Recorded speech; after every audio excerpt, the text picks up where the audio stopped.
मस्जिदें अल्लाह की इबादत के लिए है।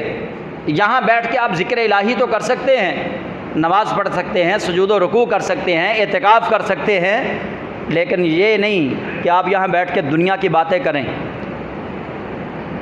या यहाँ बैठ के आप जनाब आराम कर लें। बहुत सारे मज़दूर, यहाँ मैं ये बात करना चाहूँगा, अपनी रोज़ी को हराम करते हैं।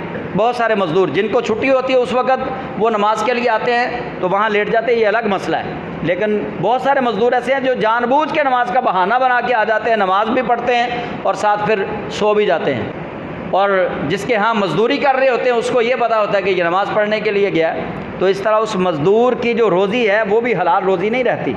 अगर वो नमाज के नाम पे अपने काम, जिसके यहाँ वो काम कर रहा है, उसको धोखा दे के आएगा, तो ये बात भी याद रख लें। तो ये मसला समाअत कर लें और इसको ज़हन नशीन कर लें कि मस्जिदें सिर्फ़ नमाज के लिए हैं, रुकू व सुजूद के लिए, एतिकाफ़ के लिए।